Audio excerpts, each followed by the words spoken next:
The demonstration in London was organised and supported by migrant and housing groups, including North East London Migrants Association NELMA and SOAS Detainee Support. It took place prior to a judicial review that will rule on the legality of a policy brought in last year by then Home Secretary Theresa May, making it illegal for EU citizens to sleep rough in Britain. Ms. May claimed that rough sleeping was an abuse of EU citizens' freedom of movement rights and those caught on the streets could be administratively removed. But Mr. Justice Uzali, who granted permission for the judicial review, said that rough sleeping could not be equated with abuse or misuse of free movement rights and that deporting EU nationals who are homeless may be unlawful and discriminatory. The protesters were joined by Unite Housing Workers Branch.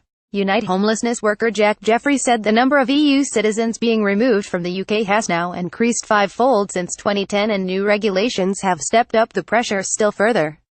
He said that the problem is not restricted to London, highlighting a £150,000 partnership agreement between Bristol Council and the government-controlling Migration Fund to build a stronger intelligence picture of migrant rough sleeping. A 12-month trial period in Westminster in 2015 saw 127 people deported. However, despite freedom of information requests from campaign groups, details of the numbers of homeless people detained without charge and deported have not been released. Those who have been detained complain of a lack of legal representation or information and accuse the government of withholding important documents.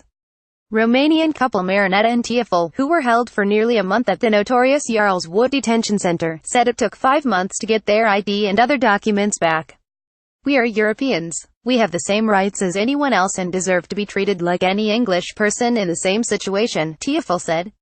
NELMA claims that the policy is discriminatory, with the Home Office detaining and deporting many working people.